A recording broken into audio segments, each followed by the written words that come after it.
Imagine this: a dimly lit banquet hall, torches flickering against stone walls, laughter echoing between goblets of wine. Two people raise their cups, lock eyes, and with a metallic ring, their drinks collide a sound so satisfying, it almost feels ceremonial. That tiny clink you hear at every wedding, dinner party, and celebration today, it isn't just tradition, it's one of the oldest social gestures humans have ever shared. But what if I told you the act of clinking glasses was once meant to protect you from being poisoned? Yes, long before it became a symbol of joy, unity, and celebration.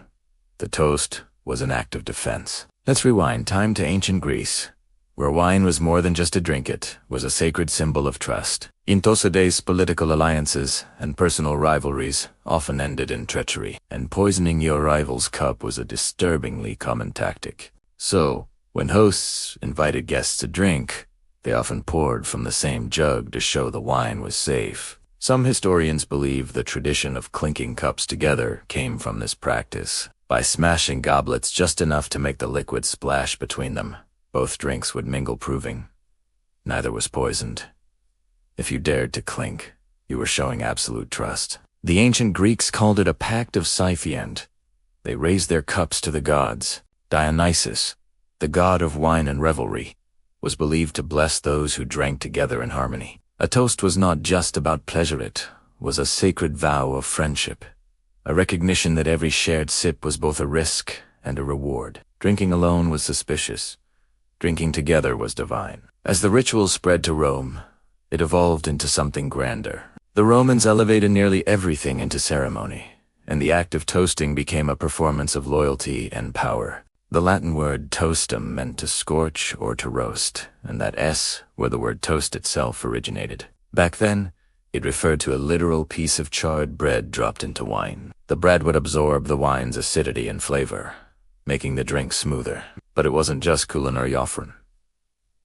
A toast became an act of tribute. Romans raised their cups to gods, emperors, or honored guests. They would say, "To your health," not as a polite phrase, but as, "I wish," a spiritual invocation of well-being. In medieval Europe, the custom grew more theatrical. The clink of metal goblets replaced the soft thud of ceramic cups, and with that sharp sound came new meaning. Bells and metallic chimes were believed to ward off evil spirits, and so the clink became a kind of charm, a way to keep malevolent forces at bay during feasts. People believed that when five senses, sight, smell, touch, taste, and hearing, were all involved in the act of drinking, the experience became complete. You could see the color of the drink, smell its aroma, feel the cup, taste the wine, and most importantly hear the celebratory clink. It was a symphony of senses, a ritual of completeness. By the Renaissance, toasting was so ingrained in European culture that it took on new social power.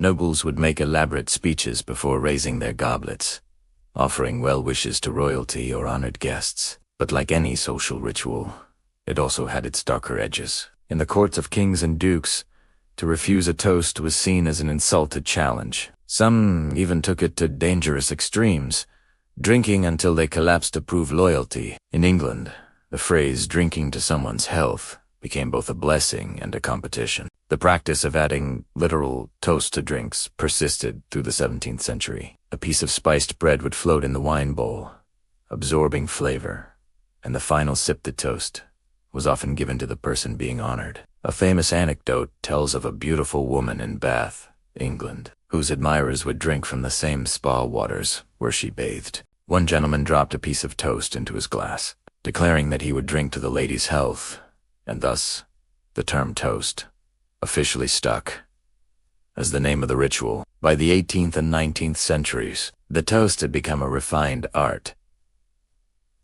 Gentlemen's clubs and military gatherings had formalized rules for toasting: who could propose, who should respond, and when the clink should occur. Some toasts were humorous, others patriotic, and many sentimental. The custom spread globally through colonization and trade, adapting to every culture it touched. The Japanese kanpai, the German Prost, and the French Santiol trace back to the same human impulse to honor, to connect, to celebrate the moment between people. But what about the clink itself? That tiny sound has outlasted centuries of change, and it still carries layers of meaning far beyond superstition. Psychologists today believe the ritual of clinking glasses taps into deep-rooted social instincts.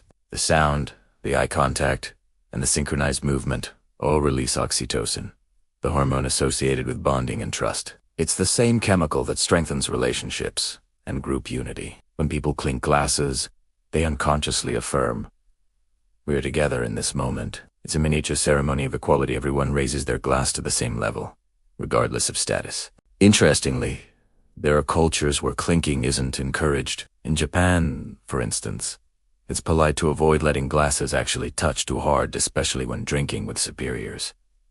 The gesture is symbolic rather than physical. In parts of Eastern Europe, though, not clinking can be considered bad liquor, even offensive. The small differences reveal how universal yet nuanced the ritual truly is. Then there's the eye contact rule.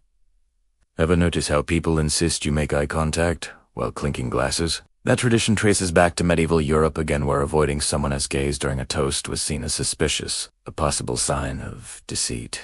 Today, in some countries like Germany or France, failing to maintain eye contact is said to bring 7 years of bad sex. Whether you believe that or not, the act of looking someone in the eye while toasting reinforces connection, sincerity, and respect. Over time, the toast has transcended drinking altogether. We raise glasses of champagne to newlyweds, two accomplishments, two beginnings and endings. But the ritual's deeper meaning has remained astonishingly consistent across millennia. It's about acknowledgement of trust, of presence, of life itself.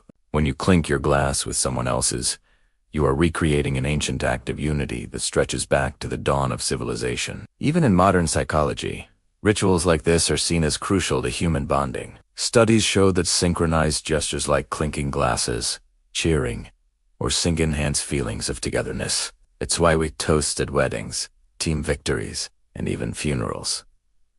It gives chaos a moment of harmony, reminding us that we're not alone in celebration or in grief. Think about it.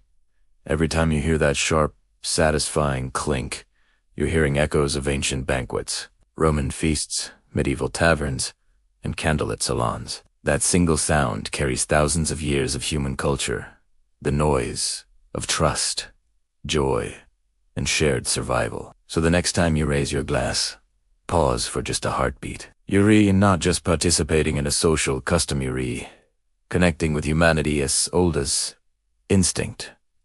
To share, to honor, and to belong. The clink of glasses is ISNT. Just the sound of a toasted S.